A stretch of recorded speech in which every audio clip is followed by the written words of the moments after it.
Pak Harto mengarungi laut dengan perahu kecilnya, seperti yang biasa ia lakukan setiap malam. Langit awalnya cerah, bulan mengambang tenang di atas ombak. Namun, firasat buruk tiba-tiba menyelusup ke benaknya ketika angin mulai berembus lebih kencang dari biasanya. Awan hitam bergulung di kejauhan, menutupi sinar bulan.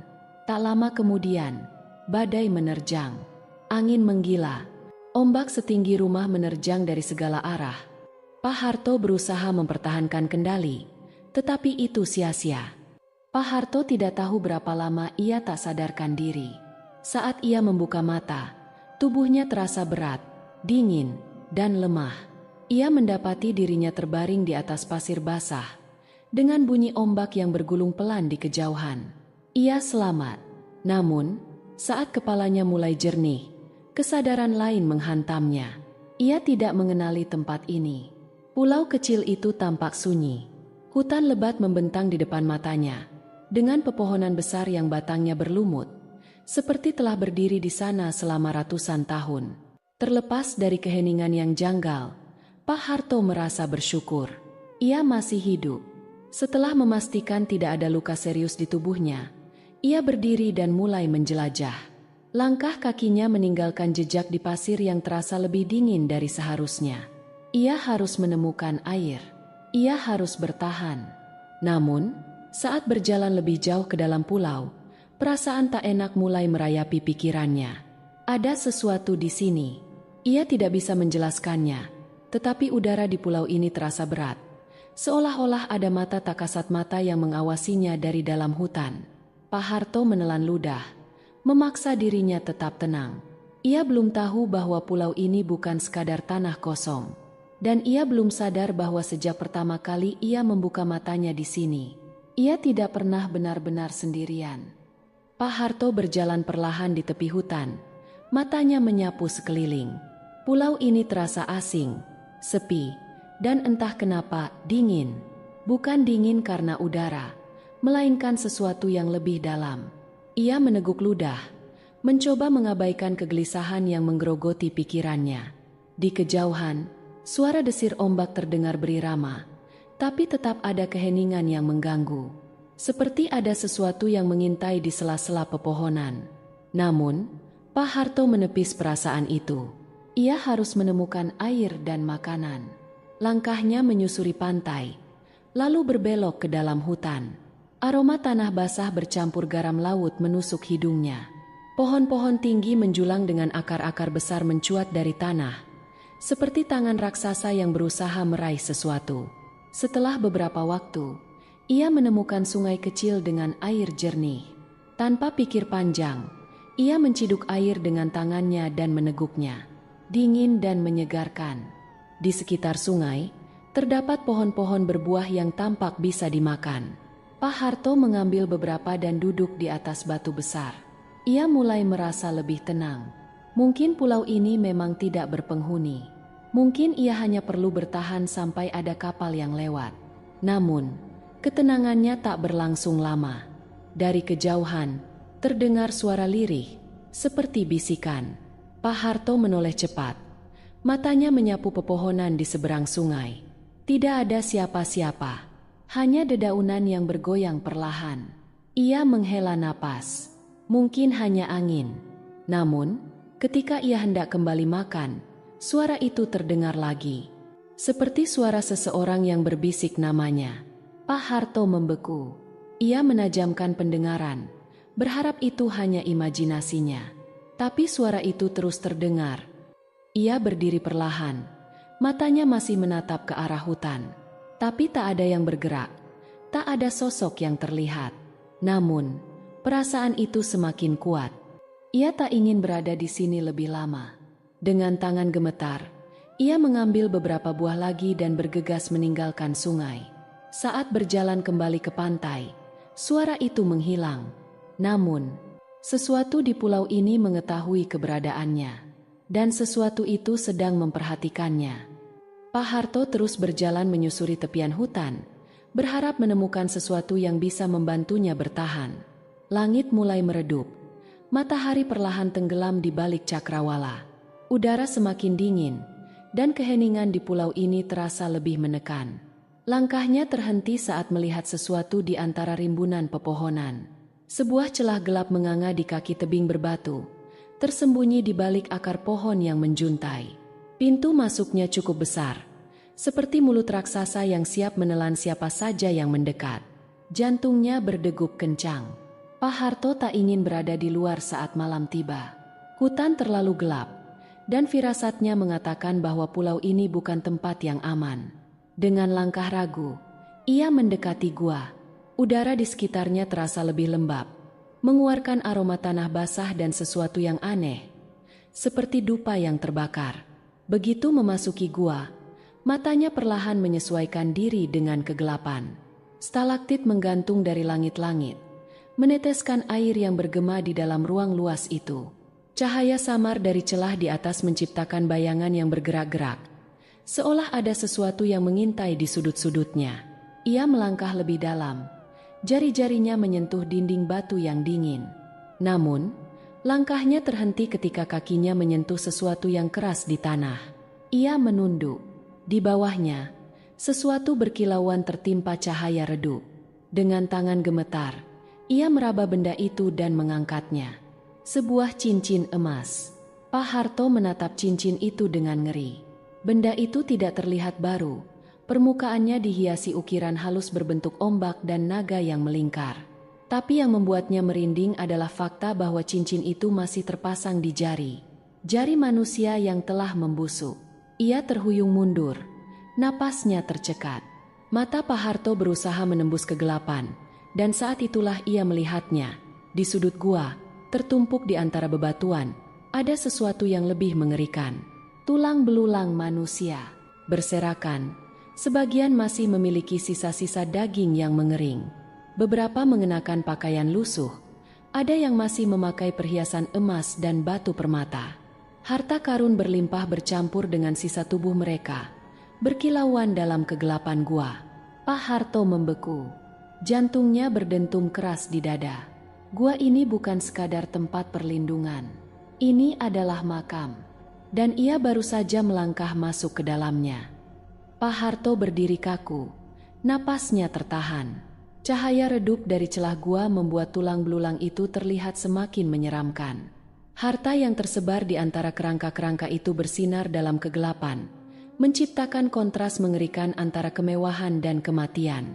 Tapi ketakutannya perlahan tergeser oleh sesuatu yang lain. Rasa tamak yang muncul entah dari mana. Tangan kasarnya gemetar saat meraih kepingan emas yang berserakan. Satu persatu ia masukkan ke dalam kantong bajunya. Ia melihat perhiasan berkilau yang masih melingkar di pergelangan tangan kerangka. Cincin-cincin permata yang masih melekat pada jari-jari yang mengering. Dengan sedikit ragu, ia menarik cincin itu, merasakan betapa mudahnya terlepas seolah memang ditakdirkan untuknya. Perasaannya bercampur antara takut dan girang. Ini adalah kesempatan yang tak akan datang dua kali.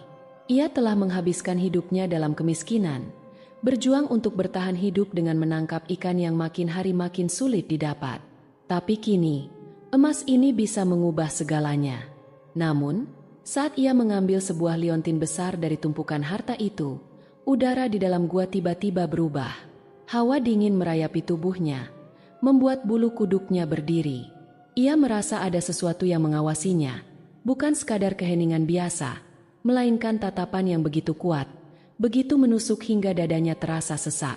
Pak Harto menoleh ke sekeliling gua, berharap itu hanya perasaannya. Tapi tepat saat ia hendak berdiri, sesuatu bergerak di ujung penglihatannya. Sosok hitam berdiri di sudut gua. Ia tak bisa melihat wajahnya, hanya bayangan yang lebih pekat dari kegelapan itu sendiri. Sosok itu diam, tapi udara di sekitar gua mulai bergetar, seperti ada kekuatan yang bangkit dari dalam tanah. Pak Harto mundur, jantungnya berdegup kencang. Angin tiba-tiba berembus dari dalam gua, meniup api kecil yang menyala di celah batu. Suara bisikan menggema di seluruh ruangan, bukan dari satu suara, tapi banyak. Suara-suara yang seakan berasal dari tulang belulang yang berserakan di bawah kakinya. Ia merasakan sesuatu merayap naik di kakinya. Dingin, basah, seolah jemari-jemari tak kasat mata sedang mencengkeramnya. Pak Harto menggertakkan gigi, menahan rasa takut yang hampir melumpuhkannya. Dengan gerakan panik, ia mengisi saku bajunya dengan emas dan permata, lalu berlari keluar gua tanpa menoleh lagi. Begitu ia menerobos keluar dari mulut gua, udara segar menyambutnya, tapi rasa lega hanya bertahan sekejap. Dari dalam gua, suara-suara itu masih terdengar, semakin keras. Dan di dalam kegelapan, sosok itu masih berdiri. Pak Harto berhasil meninggalkan gua dan berlari menuju pantai. Napasnya tersengal, dadanya naik turun. Harta yang ia bawa terasa berat di kantongnya, tetapi lebih berat lagi rasa takut yang menggelayuti pikirannya. Langit telah gelap, ombak memecah kesunyian, tapi bagi Pak Harto, suara itu tidak cukup untuk mengusir bisikan-bisikan yang masih terngiang di telinganya. Ia memutuskan untuk bermalam di bawah pohon besar di tepi pantai, berharap bisa meninggalkan pulau ini saat fajar tiba. Namun, malam itu tidak membawa ketenangan. Saat ia mulai terlelap, sesuatu merayap ke dalam mimpinya. Ia berdiri di tengah gua yang sama, tetapi kali ini gua itu terasa lebih luas dan dalam. Cahaya temaram dari api kecil di dinding batu menerangi sosok-sosok yang berdiri mengelilinginya. Mereka adalah bayangan-bayangan tinggi. Tubuh mereka berwarna hitam pekat seperti bayang-bayang yang hidup. Di antara mereka, ada satu sosok yang berbeda. Seorang wanita berdiri di depan Pak Harto. Wajahnya pucat seperti bulan. Matanya hitam kelam tanpa bola mata. Gaun panjangnya berkilau seperti air laut di bawah cahaya rembulan. Rambut panjangnya bergelombang, melayang seperti ditiup angin yang tak terasa. Ia tersenyum tipis, tetapi senyum itu bukan senyum manusia. Pak Harto ingin berbicara, tetapi suaranya hilang. Wanita itu melangkah mendekat. Jemari panjangnya mengangkat liontin yang Pak Harto ambil dari gua. "Kau mengambil milikku," suaranya bergema di seluruh gua. Bukan sekadar suara biasa, tetapi bisikan yang meresap langsung ke dalam kepala Pak Harto. Ia mencoba bergerak, tetapi tubuhnya membatu. Wanita itu memiringkan kepalanya. Senyumnya semakin lebar. "Semua yang mengambil dariku akan membayar harga yang setimpal." Tiba-tiba, tangan-tangan kurus mencengkeram kakinya dari bawah tanah. Jari-jari dingin mencengkeram betisnya, menariknya ke dalam tanah yang tiba-tiba berubah menjadi lumpur hitam. Pak Harto mencoba meronta, tetapi semakin ia berjuang, semakin dalam ia tenggelam. Wanita itu tertawa pelan. Suaranya bergema seperti ombak yang pecah di karang. "Kau tidak bisa lari." Pak Harto berteriak dan terbangun dengan napas terengah-engah. Jantungnya berdebar kencang. Keringat dingin membasahi tubuhnya. Ia masih di tepi pantai, di bawah pohon yang sama. Tapi sesuatu telah berubah. Laut di depannya tampak lebih gelap dari sebelumnya. Angin berembus pelan, membawa aroma asin yang menyengat. Dan di pasir di dekatnya, ada jejak-jejak kaki kecil yang mengarah ke tempatnya tidur. Jejak kaki yang tidak ada sebelumnya. Jejak kaki itu berakhir tepat di samping tubuhnya. Seolah seseorang telah berdiri di sana. Pak Harto mengusap wajahnya yang basah oleh keringat. Jantungnya masih berdegup kencang. Ia melirik ke pasir di sampingnya. Jejak kaki itu masih ada, jelas dan nyata. Tapi tidak ada siapapun. Bulu kuduknya meremang. Ia segera bangkit. Matanya menyapu sekeliling pantai yang sunyi. Ombak bergulung-gulung dalam kegelapan, dan suara angin malam terdengar seperti bisikan yang samar. Ia menggeleng keras, mencoba menepis ketakutan yang menggerogoti pikirannya. "Ini hanya mimpi buruk," gumamnya, meski ia sendiri tidak sepenuhnya percaya. Namun, perasaan tidak enak itu terus menghantuinya. Sejak ia menemukan gua, sejak ia mengambil emas dan permata itu, sesuatu terasa salah. Ia harus segera pergi dari pulau ini. Tanpa membuang waktu, Pak Harto mengumpulkan ranting dan daun kering. Dengan gesekan batu, ia menyalakan api unggun, berharap nyala apinya bisa menarik perhatian kapal yang lewat. Cahaya kecil itu berkobar, memberikan sedikit kehangatan di tengah dinginnya malam. Tetapi ketika api mulai membesar, sesuatu terjadi. Asapnya tidak naik ke langit seperti seharusnya. Asap itu berputar di sekelilingnya, membentuk pusaran aneh yang semakin pekat. Pak Harto melangkah mundur. Matanya melebar saat melihat bayangan-bayangan samar muncul di dalam kepulan asap. Wajah-wajah pucat dengan mata kosong.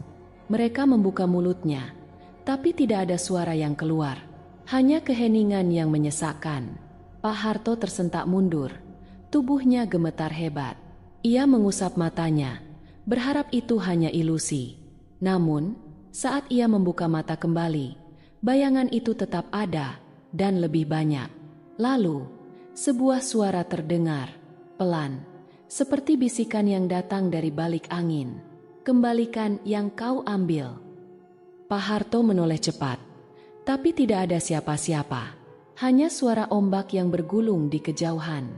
Namun, suara itu terus berulang, semakin dekat. Kembalikan, atau kau tidak akan pernah pulang.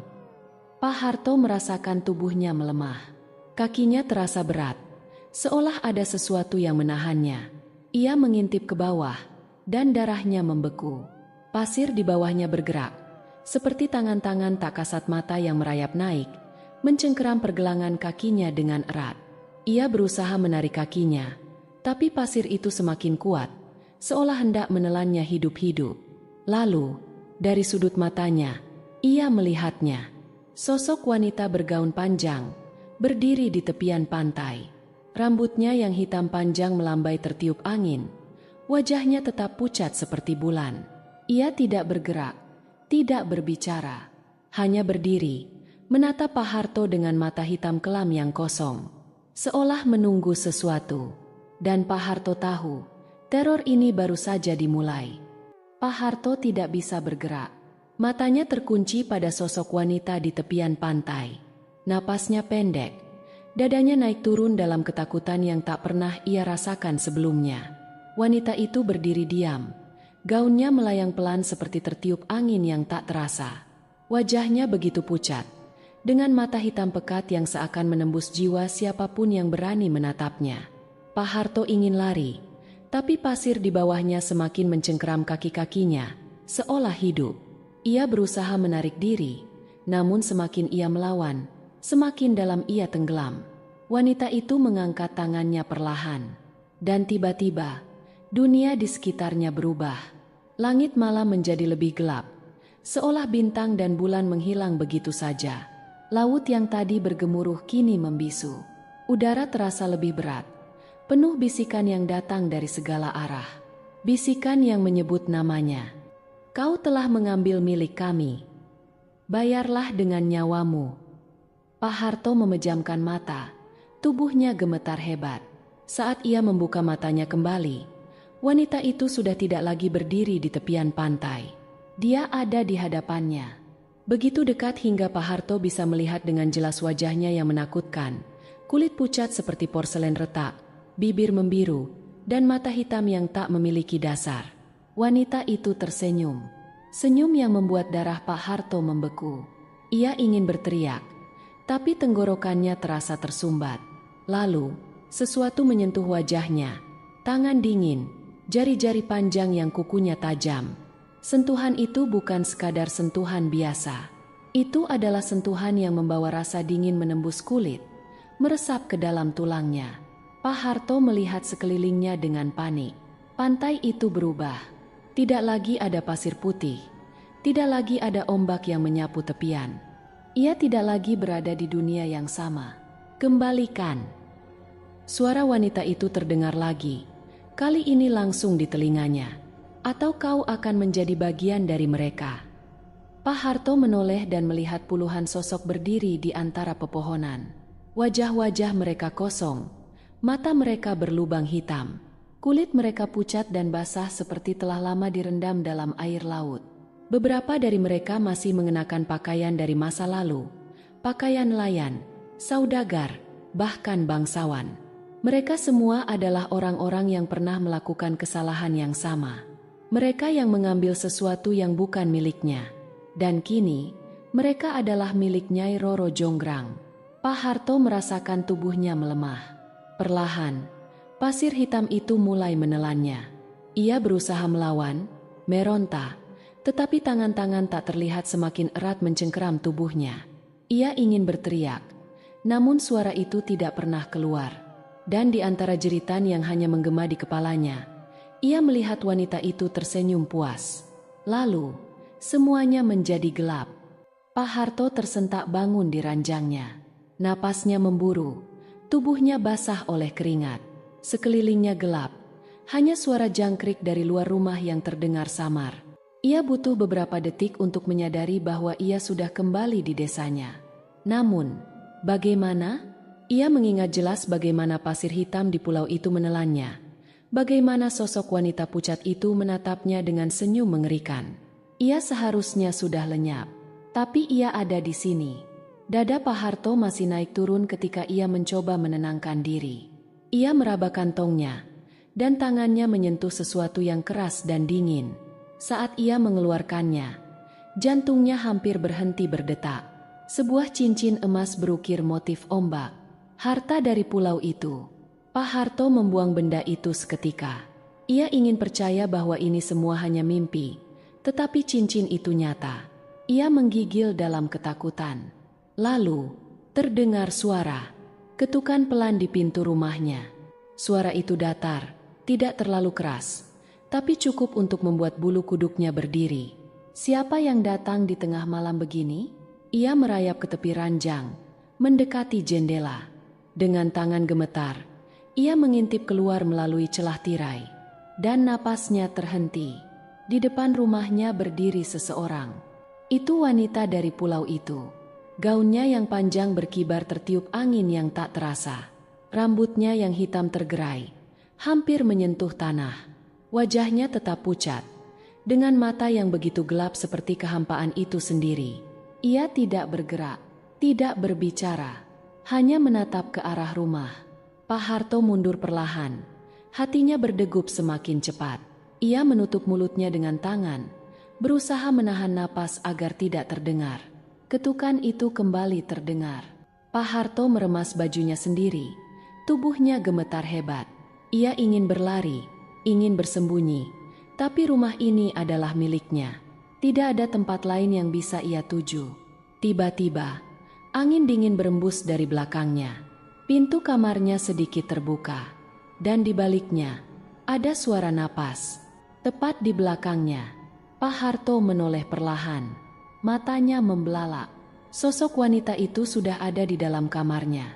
Dan kali ini, ia tersenyum lebar, memperlihatkan deretan gigi hitam yang tak semestinya dimiliki manusia. Pak Harto ingin berteriak, tapi sebelum suara itu keluar dari tenggorokannya, segalanya berubah menjadi gelap. Pak Harto terbangun dengan napas tersengal. Kepalanya terasa berat, pikirannya kusut. Ia tidak berada di ranjangnya. Ia duduk di lantai rumah, di tengah lingkaran garam dan dupa yang masih mengepulkan asap tipis. Cahaya remang-remang dari lampu minyak menari di dinding kayu. Di hadapannya, seorang lelaki tua bertubuh kurus duduk bersila, menatapnya dengan mata sayu namun tajam. "Kau telah melakukan kesalahan besar, Nak." Suara lelaki itu terdengar serak, namun penuh ketegasan. Pak Harto mengerjap, mencoba mengingat apa yang terjadi. Ingatan tentang wanita itu, tentang senyum mengerikan dan napas dingin yang menyentuh tengkuknya, membuat tubuhnya merinding lagi. Aku hampir mati," bisiknya lemah. Lelaki tua itu, Ki Santri, adalah orang paling dihormati di desa. Ia dikenal memiliki pengetahuan tentang hal-hal gaib, dan tampaknya seseorang telah membawanya ke sini untuk menyelamatkannya. Ki Santri menghela napas panjang. "Tidak, Harto, kau lebih buruk dari sekadar mati.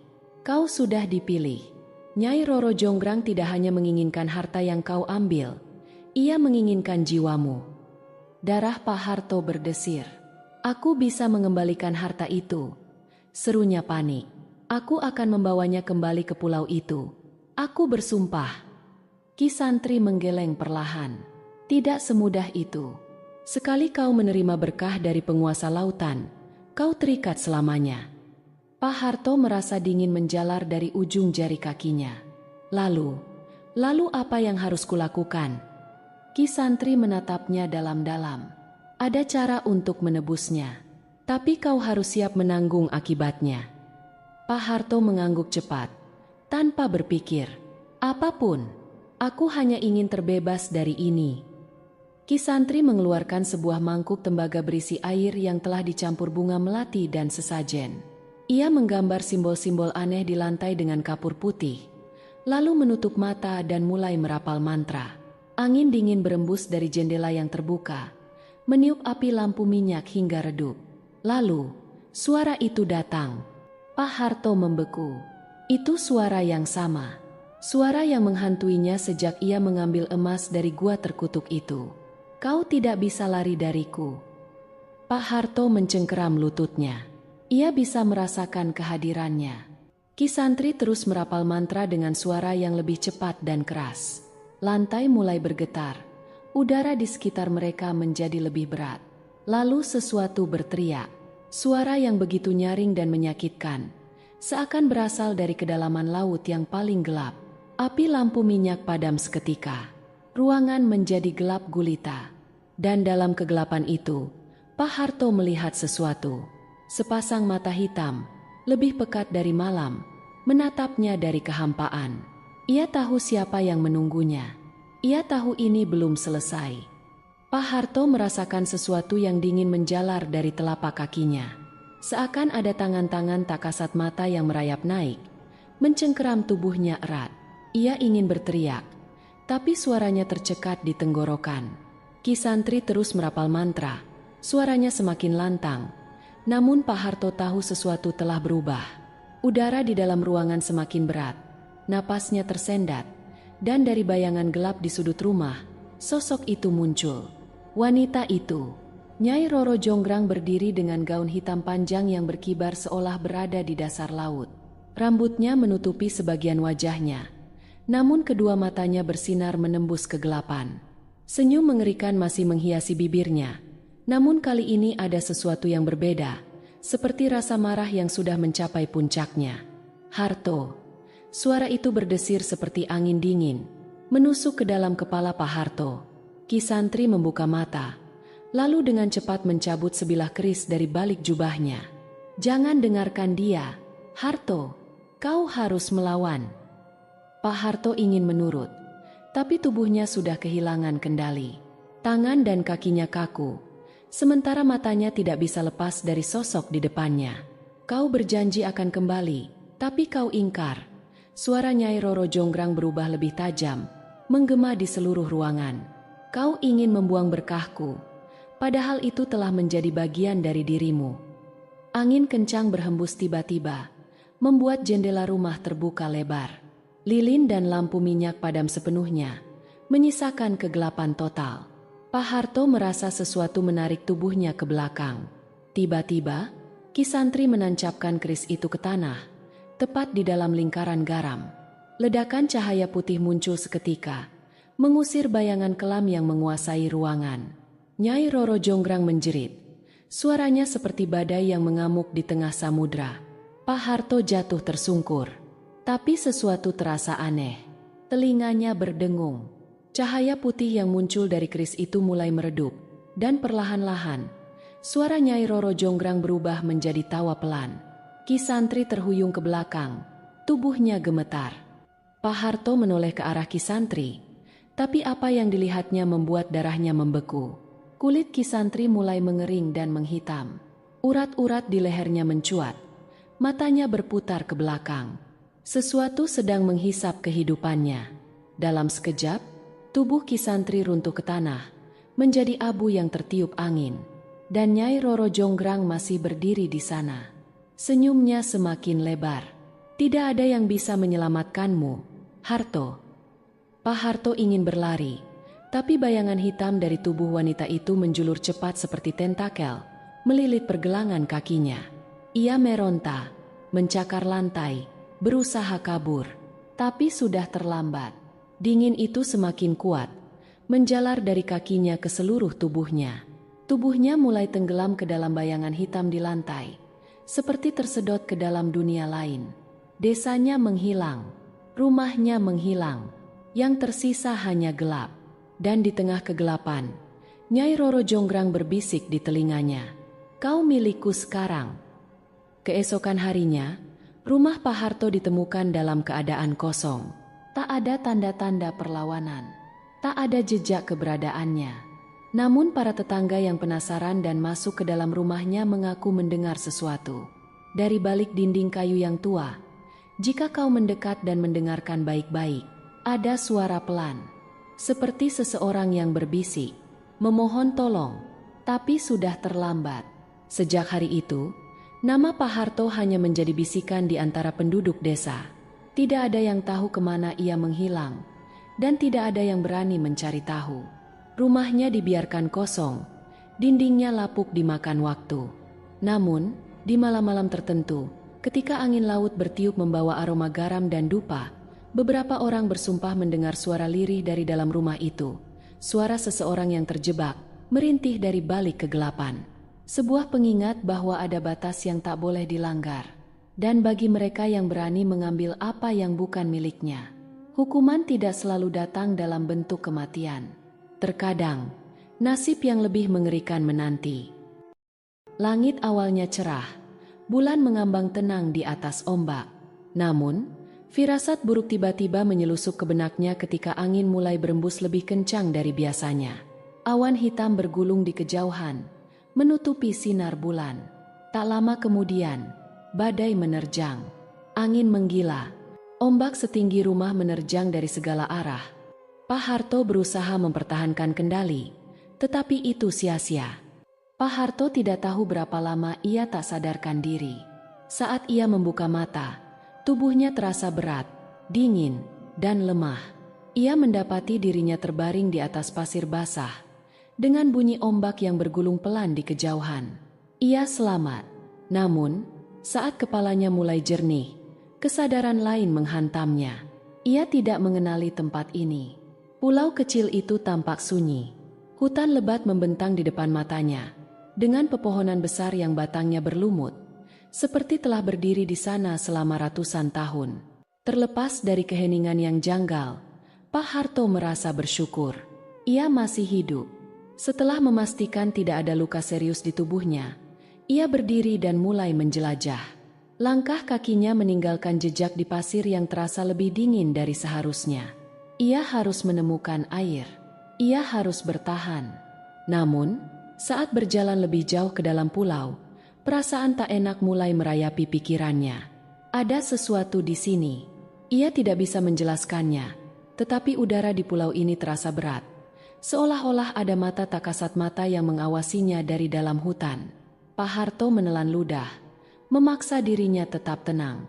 Ia belum tahu bahwa pulau ini bukan sekadar tanah kosong. Dan ia belum sadar bahwa sejak pertama kali ia membuka matanya di sini, ia tidak pernah benar-benar sendirian. Pak Harto berjalan perlahan di tepi hutan, matanya menyapu sekeliling. Pulau ini terasa asing, sepi, dan entah kenapa dingin. Bukan dingin karena udara, melainkan sesuatu yang lebih dalam. Ia meneguk ludah, mencoba mengabaikan kegelisahan yang menggerogoti pikirannya. Di kejauhan, suara desir ombak terdengar berirama, tapi tetap ada keheningan yang mengganggu. Seperti ada sesuatu yang mengintai di sela-sela pepohonan. Namun, Pak Harto menepis perasaan itu. Ia harus menemukan air dan makanan. Langkahnya menyusuri pantai, lalu berbelok ke dalam hutan.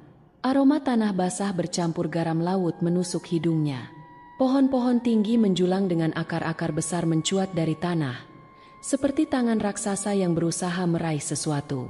Setelah beberapa waktu, ia menemukan sungai kecil dengan air jernih. Tanpa pikir panjang, ia menciduk air dengan tangannya dan meneguknya. Dingin dan menyegarkan. Di sekitar sungai, terdapat pohon-pohon berbuah yang tampak bisa dimakan. Pak Harto mengambil beberapa dan duduk di atas batu besar. Ia mulai merasa lebih tenang. Mungkin pulau ini memang tidak berpenghuni. Mungkin ia hanya perlu bertahan sampai ada kapal yang lewat. Namun, ketenangannya tak berlangsung lama. Dari kejauhan, terdengar suara lirih, seperti bisikan. Pak Harto menoleh cepat. Matanya menyapu pepohonan di seberang sungai. Tidak ada siapa-siapa, hanya dedaunan yang bergoyang perlahan. Ia menghela napas. Mungkin hanya angin. Namun, ketika ia hendak kembali makan, Suara itu terdengar lagi. Seperti suara seseorang yang berbisik namanya. Pak Harto membeku. Ia menajamkan pendengaran, berharap itu hanya imajinasinya. Tapi suara itu terus terdengar. Ia berdiri perlahan. Matanya masih menatap ke arah hutan. Tapi tak ada yang bergerak. Tak ada sosok yang terlihat. Namun, perasaan itu semakin kuat. Ia tak ingin berada di sini lebih lama. Dengan tangan gemetar, ia mengambil beberapa buah lagi dan bergegas meninggalkan sungai. Saat berjalan kembali ke pantai, suara itu menghilang. Namun, sesuatu di pulau ini mengetahui keberadaannya. Dan sesuatu itu sedang memperhatikannya. Pak Harto terus berjalan menyusuri tepian hutan, berharap menemukan sesuatu yang bisa membantunya bertahan. Langit mulai meredup. Matahari perlahan tenggelam di balik cakrawala. Udara semakin dingin, dan keheningan di pulau ini terasa lebih menekan. Langkahnya terhenti saat melihat sesuatu di antara rimbunan pepohonan. Sebuah celah gelap menganga di kaki tebing berbatu, tersembunyi di balik akar pohon yang menjuntai. Pintu masuknya cukup besar, seperti mulut raksasa yang siap menelan siapa saja yang mendekat. Jantungnya berdegup kencang. Pak Harto tak ingin berada di luar saat malam tiba. Hutan terlalu gelap, dan firasatnya mengatakan bahwa pulau ini bukan tempat yang aman. Dengan langkah ragu, ia mendekati gua. Udara di sekitarnya terasa lebih lembab, mengeluarkan aroma tanah basah dan sesuatu yang aneh, seperti dupa yang terbakar. Begitu memasuki gua, matanya perlahan menyesuaikan diri dengan kegelapan. Stalaktit menggantung dari langit-langit, meneteskan air yang bergema di dalam ruang luas itu. Cahaya samar dari celah di atas menciptakan bayangan yang bergerak-gerak, seolah ada sesuatu yang mengintai di sudut-sudutnya. Ia melangkah lebih dalam, jari-jarinya menyentuh dinding batu yang dingin. Namun, langkahnya terhenti ketika kakinya menyentuh sesuatu yang keras di tanah. Ia menunduk. Di bawahnya, sesuatu berkilauan tertimpa cahaya redup. Dengan tangan gemetar, ia meraba benda itu dan mengangkatnya. Sebuah cincin emas. Pak Harto menatap cincin itu dengan ngeri. Benda itu tidak terlihat baru. Permukaannya dihiasi ukiran halus berbentuk ombak dan naga yang melingkar. Tapi yang membuatnya merinding adalah fakta bahwa cincin itu masih terpasang di jari. Jari manusia yang telah membusuk. Ia terhuyung mundur. Napasnya tercekat. Mata Pak Harto berusaha menembus kegelapan. Dan saat itulah ia melihatnya. Di sudut gua, tertumpuk di antara bebatuan, ada sesuatu yang lebih mengerikan. Tulang belulang manusia, berserakan, sebagian masih memiliki sisa-sisa daging yang mengering. Beberapa mengenakan pakaian lusuh, ada yang masih memakai perhiasan emas dan batu permata. Harta karun berlimpah bercampur dengan sisa tubuh mereka, berkilauan dalam kegelapan gua. Pak Harto membeku, jantungnya berdentum keras di dada. Gua ini bukan sekadar tempat perlindungan. Ini adalah makam. Dan ia baru saja melangkah masuk ke dalamnya. Pak Harto berdiri kaku. Napasnya tertahan. Cahaya redup dari celah gua membuat tulang belulang itu terlihat semakin menyeramkan. Harta yang tersebar di antara kerangka-kerangka itu bersinar dalam kegelapan, menciptakan kontras mengerikan antara kemewahan dan kematian. Tapi ketakutannya perlahan tergeser oleh sesuatu yang lain. Rasa tamak yang muncul entah dari mana. Tangan kasarnya gemetar saat meraih kepingan emas yang berserakan. Satu persatu ia masukkan ke dalam kantong bajunya. Ia melihat perhiasan berkilau yang masih melingkar di pergelangan tangan kerangka. Cincin-cincin permata yang masih melekat pada jari-jari yang mengering. Dengan sedikit ragu, ia menarik cincin itu. Merasakan betapa mudahnya terlepas seolah memang ditakdirkan untuknya. Perasaannya bercampur antara takut dan girang. Ini adalah kesempatan yang tak akan datang dua kali. Ia telah menghabiskan hidupnya dalam kemiskinan, berjuang untuk bertahan hidup dengan menangkap ikan yang makin hari makin sulit didapat. Tapi kini, emas ini bisa mengubah segalanya. Namun, saat ia mengambil sebuah liontin besar dari tumpukan harta itu, udara di dalam gua tiba-tiba berubah. Hawa dingin merayapi tubuhnya, membuat bulu kuduknya berdiri. Ia merasa ada sesuatu yang mengawasinya, bukan sekadar keheningan biasa, melainkan tatapan yang begitu kuat, begitu menusuk hingga dadanya terasa sesak. Pak Harto menoleh ke sekeliling gua, berharap itu hanya perasaannya. Tapi tepat saat ia hendak berdiri, sesuatu bergerak di ujung penglihatannya. Sosok hitam berdiri di sudut gua. Ia tak bisa melihat wajahnya, hanya bayangan yang lebih pekat dari kegelapan itu sendiri. Sosok itu diam, tapi udara di sekitar gua mulai bergetar, seperti ada kekuatan yang bangkit dari dalam tanah. Pak Harto mundur, jantungnya berdegup kencang. Angin tiba-tiba berembus dari dalam gua, meniup api kecil yang menyala di celah batu. Suara bisikan menggema di seluruh ruangan, bukan dari satu suara, tapi banyak. Suara-suara yang seakan berasal dari tulang belulang yang berserakan di bawah kakinya. Ia merasakan sesuatu merayap naik di kakinya. Dingin, basah, seolah jemari-jemari tak kasat mata sedang mencengkeramnya. Pak Harto menggertakkan gigi, menahan rasa takut yang hampir melumpuhkannya. Dengan gerakan panik, ia mengisi saku bajunya dengan emas dan permata, lalu berlari keluar gua tanpa menoleh lagi. Begitu ia menerobos keluar dari mulut gua, udara segar menyambutnya, tapi rasa lega hanya bertahan sekejap. Dari dalam gua, suara-suara itu masih terdengar, semakin keras. Dan di dalam kegelapan, sosok itu masih berdiri. Pak Harto berhasil meninggalkan gua dan berlari menuju pantai. Napasnya tersengal, dadanya naik turun. Harta yang ia bawa terasa berat di kantongnya, tetapi lebih berat lagi rasa takut yang menggelayuti pikirannya. Langit telah gelap, ombak memecah kesunyian, tapi bagi Pak Harto, suara itu tidak cukup untuk mengusir bisikan-bisikan yang masih terngiang di telinganya. Ia memutuskan untuk bermalam di bawah pohon besar di tepi pantai, berharap bisa meninggalkan pulau ini saat fajar tiba. Namun, malam itu tidak membawa ketenangan. Saat ia mulai terlelap, sesuatu merayap ke dalam mimpinya. Ia berdiri di tengah gua yang sama, tetapi kali ini gua itu terasa lebih luas dan dalam. Cahaya temaram dari api kecil di dinding batu menerangi sosok-sosok yang berdiri mengelilinginya.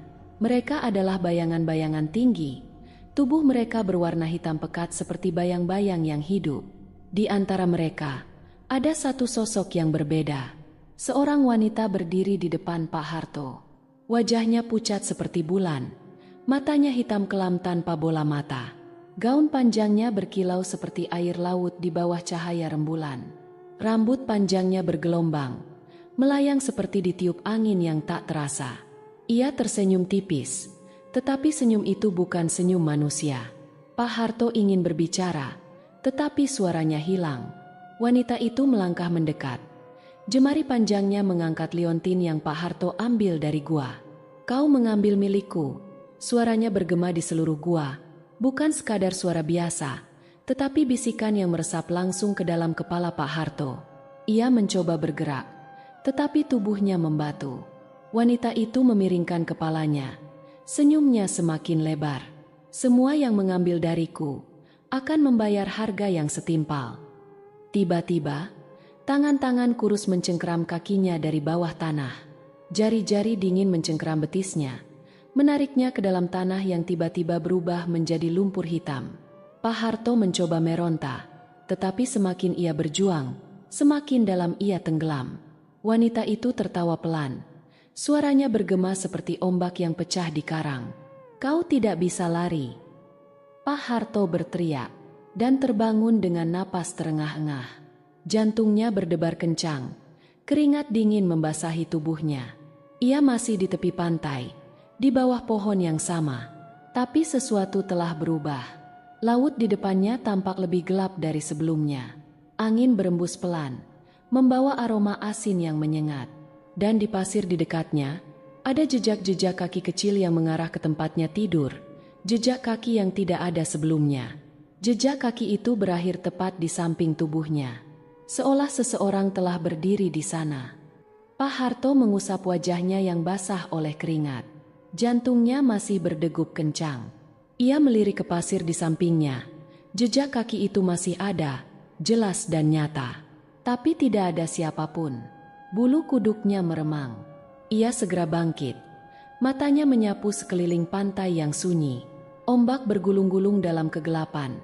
dan suara angin malam terdengar seperti bisikan yang samar. Ia menggeleng keras, mencoba menepis ketakutan yang menggerogoti pikirannya. Ini hanya mimpi buruk, gumamnya, meski ia sendiri tidak sepenuhnya percaya. Namun, perasaan tidak enak itu terus menghantuinya.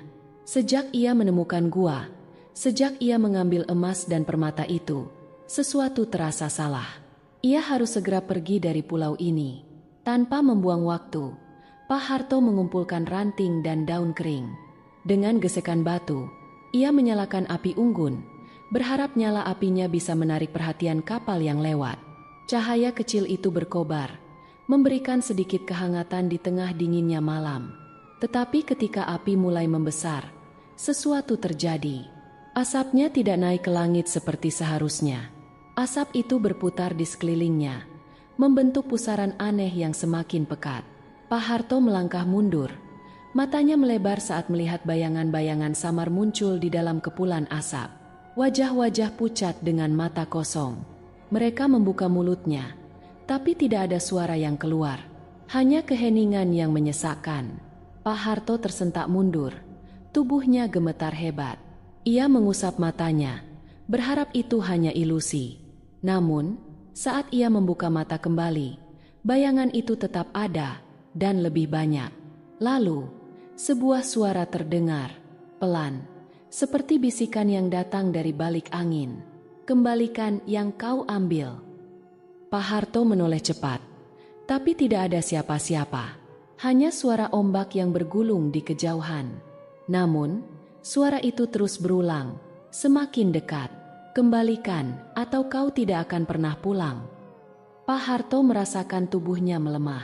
Kakinya terasa berat, seolah ada sesuatu yang menahannya. Ia mengintip ke bawah, dan darahnya membeku. Pasir di bawahnya bergerak, seperti tangan-tangan tak kasat mata yang merayap naik, mencengkeram pergelangan kakinya dengan erat. Ia berusaha menarik kakinya, tapi pasir itu semakin kuat, seolah hendak menelannya hidup-hidup. Lalu, dari sudut matanya, ia melihatnya. Sosok wanita bergaun panjang, berdiri di tepian pantai. Rambutnya yang hitam panjang melambai tertiup angin. Wajahnya tetap pucat seperti bulan. Ia tidak bergerak, tidak berbicara, hanya berdiri, menatap Pak Harto dengan mata hitam kelam yang kosong, seolah menunggu sesuatu. Dan Pak Harto tahu, teror ini baru saja dimulai. Pak Harto tidak bisa bergerak. Matanya terkunci pada sosok wanita di tepian pantai. Napasnya pendek. Dadanya naik turun dalam ketakutan yang tak pernah ia rasakan sebelumnya. Wanita itu berdiri diam. Gaunnya melayang pelan seperti tertiup angin yang tak terasa. Wajahnya begitu pucat, dengan mata hitam pekat yang seakan menembus jiwa siapapun yang berani menatapnya. Pak Harto ingin lari, tapi pasir di bawahnya semakin mencengkeram kaki-kakinya, seolah hidup. Ia berusaha menarik diri, namun semakin ia melawan, semakin dalam ia tenggelam. Wanita itu mengangkat tangannya perlahan, dan tiba-tiba, dunia di sekitarnya berubah. Langit malam menjadi lebih gelap, seolah bintang dan bulan menghilang begitu saja. Laut yang tadi bergemuruh kini membisu. Udara terasa lebih berat, penuh bisikan yang datang dari segala arah. Bisikan yang menyebut namanya. Kau telah mengambil milik kami.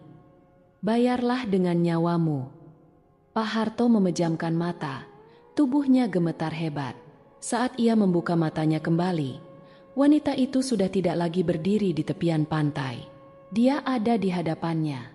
Begitu dekat hingga Pak Harto bisa melihat dengan jelas wajahnya yang menakutkan.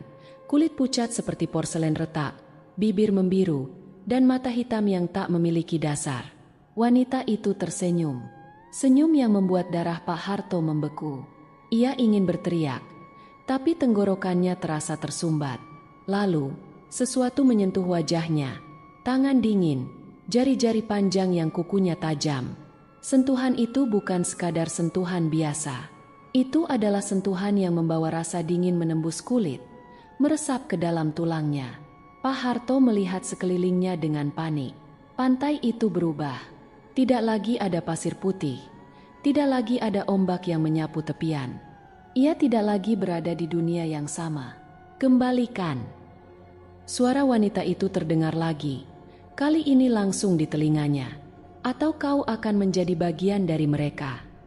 Pak Harto menoleh dan melihat puluhan sosok berdiri di antara pepohonan.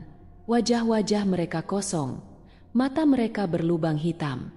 Kulit mereka pucat dan basah seperti telah lama direndam dalam air laut. Beberapa dari mereka masih mengenakan pakaian dari masa lalu, pakaian nelayan, saudagar, bahkan bangsawan. Mereka semua adalah orang-orang yang pernah melakukan kesalahan yang sama. Mereka yang mengambil sesuatu yang bukan miliknya. Dan kini, mereka adalah milik Nyai Roro Jonggrang. Pak Harto merasakan tubuhnya melemah. Perlahan, pasir hitam itu mulai menelannya.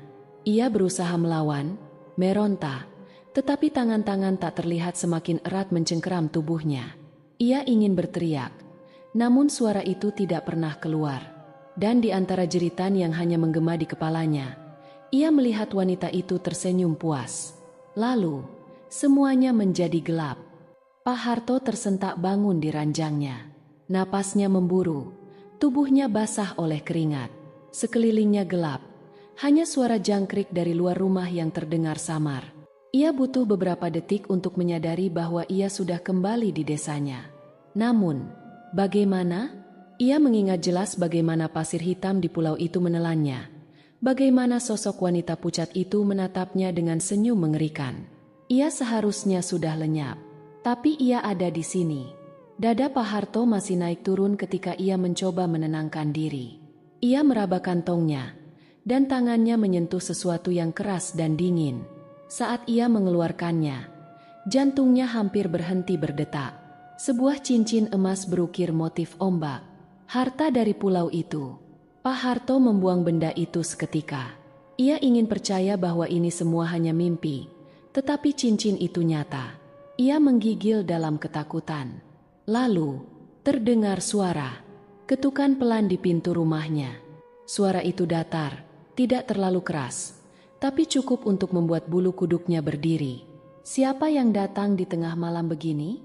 Ia merayap ke tepi ranjang, mendekati jendela. Dengan tangan gemetar, ia mengintip keluar melalui celah tirai, dan napasnya terhenti. Di depan rumahnya berdiri seseorang. Itu wanita dari pulau itu. Gaunnya yang panjang berkibar tertiup angin yang tak terasa. Rambutnya yang hitam tergerai, hampir menyentuh tanah. Wajahnya tetap pucat, dengan mata yang begitu gelap seperti kehampaan itu sendiri. Ia tidak bergerak, tidak berbicara, hanya menatap ke arah rumah. Pak Harto mundur perlahan, hatinya berdegup semakin cepat. Ia menutup mulutnya dengan tangan, berusaha menahan napas agar tidak terdengar. Ketukan itu kembali terdengar. Pak Harto meremas bajunya sendiri, tubuhnya gemetar hebat. Ia ingin berlari, ingin bersembunyi, tapi rumah ini adalah miliknya. Tidak ada tempat lain yang bisa ia tuju. Tiba-tiba, angin dingin berembus dari belakangnya. Pintu kamarnya sedikit terbuka, dan di baliknya ada suara napas. Tepat di belakangnya, Pak Harto menoleh perlahan. Matanya membelalak. Sosok wanita itu sudah ada di dalam kamarnya. Dan kali ini, ia tersenyum lebar, memperlihatkan deretan gigi hitam yang tak semestinya dimiliki manusia. Pak Harto ingin berteriak, tapi sebelum suara itu keluar dari tenggorokannya, segalanya berubah menjadi gelap. Pak Harto terbangun dengan napas tersengal. Kepalanya terasa berat, pikirannya kusut. Ia tidak berada di ranjangnya. Ia duduk di lantai rumah, di tengah lingkaran garam dan dupa yang masih mengepulkan asap tipis. Cahaya remang-remang dari lampu minyak menari di dinding kayu. Di hadapannya, seorang lelaki tua bertubuh kurus duduk bersila, menatapnya dengan mata sayu namun tajam. "Kau telah melakukan kesalahan besar, Nak." Suara lelaki itu terdengar serak, namun penuh ketegasan. Pak Harto mengerjap, mencoba mengingat apa yang terjadi. Ingatan tentang wanita itu, tentang senyum mengerikan dan napas dingin yang menyentuh tengkuknya, membuat tubuhnya merinding lagi. Aku hampir mati," bisiknya lemah. Lelaki tua itu, Ki Santri, adalah orang paling dihormati di desa. Ia dikenal memiliki pengetahuan tentang hal-hal gaib, dan tampaknya seseorang telah membawanya ke sini untuk menyelamatkannya. Ki Santri menghela napas panjang. Tidak, Harto, kau lebih buruk dari sekadar mati. Kau sudah dipilih. Nyai Roro Jonggrang tidak hanya menginginkan harta yang kau ambil, ia menginginkan jiwamu. Darah Pak Harto berdesir. Aku bisa mengembalikan harta itu, serunya panik. Aku akan membawanya kembali ke pulau itu. Aku bersumpah.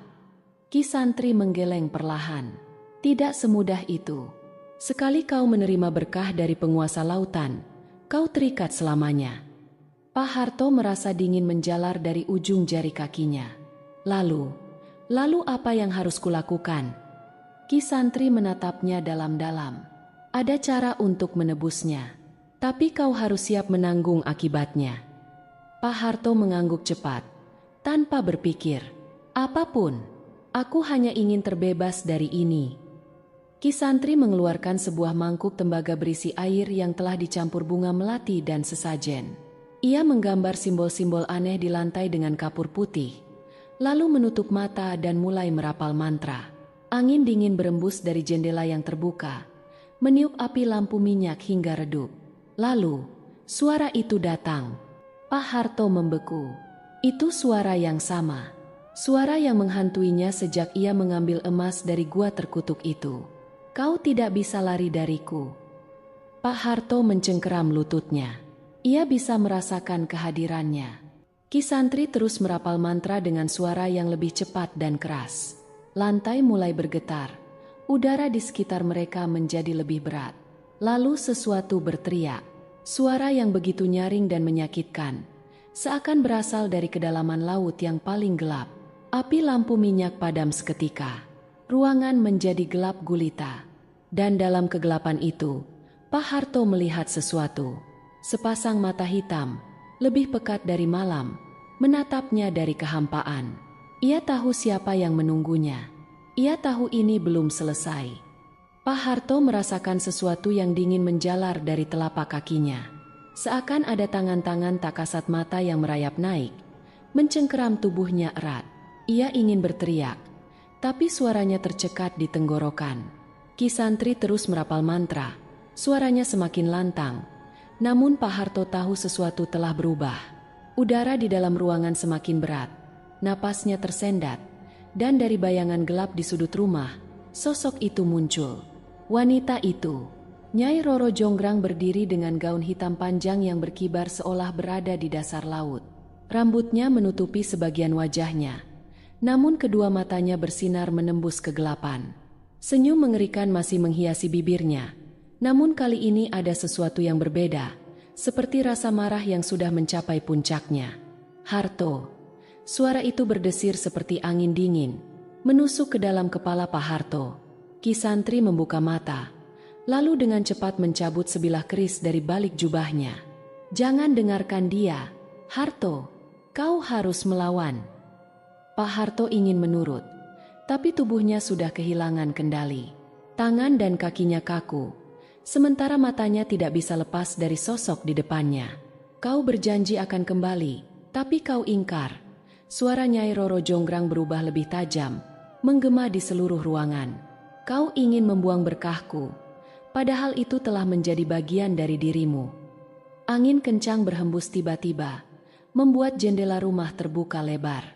Lilin dan lampu minyak padam sepenuhnya, menyisakan kegelapan total. Pak Harto merasa sesuatu menarik tubuhnya ke belakang. Tiba-tiba, Ki Santri menancapkan keris itu ke tanah, tepat di dalam lingkaran garam.